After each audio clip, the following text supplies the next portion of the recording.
Honorable Lee Denney.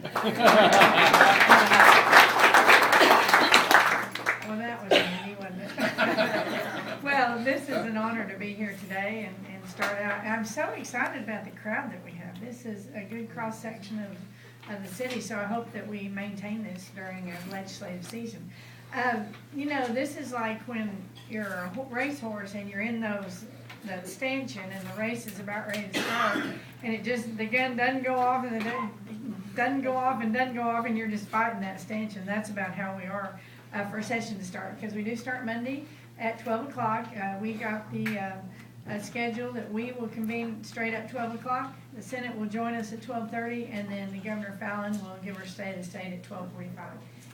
As I like to tell people, this is your capital, she's your governor, and we'd certainly love to see some people from Payne County and Cushing up there for the state of the state. The gallery's open, and we'd love to have you come up there and listen to the speech and see us get started. So it'll be very exciting.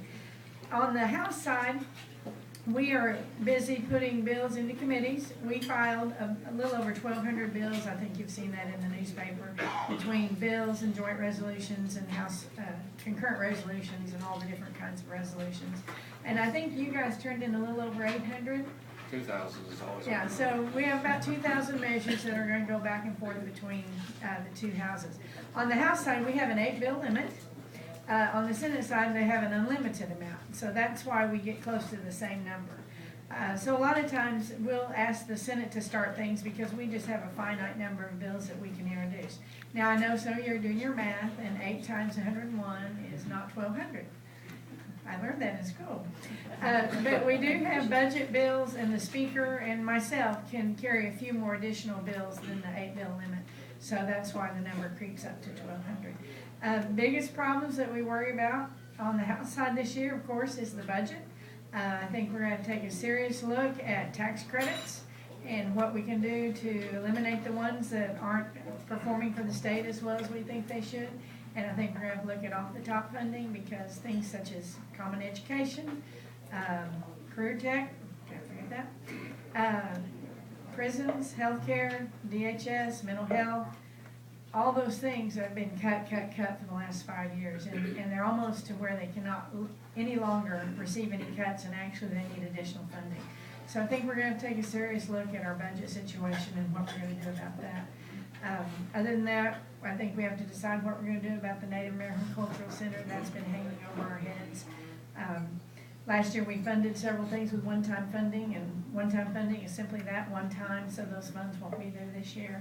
And so we've got some serious considerations ahead of us that we're going to have to look at. From that, I'll let Senator Halligan speak, and then we'll take questions.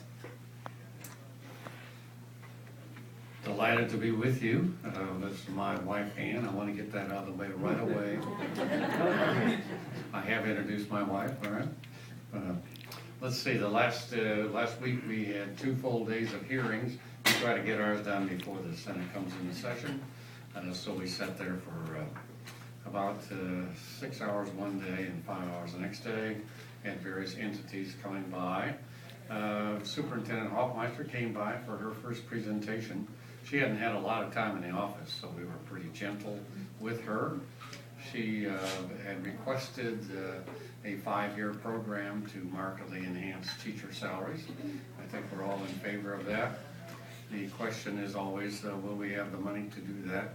We also had career tech and higher ed and the OCAST and the arts and the libraries, and all of those people come by the committee that I happen to chair. And we listen to them all with kindness, because they all have boards, and their boards always tell them you should go ahead and ask for what you need, even though you think that there's a small chance that you'll actually get it. So that's part of the dance that we go through at the very beginning. Nevertheless, it's pretty instructive to see what they're doing, and I for one am impressed with their dedication. They've hung on during some pretty lean times here in Oklahoma. I've been also during the interim interacting with the group, going to Tulsa, I guess 3 times or something like that, several times in Oklahoma City, about wind tax credits. frankly speaking, I think we give too much away in terms of tax credits, particularly to the wind industry. Whether or not we can actually change that will be very interesting to see. You have to bring your guns to town when you start to change some of these tax credit.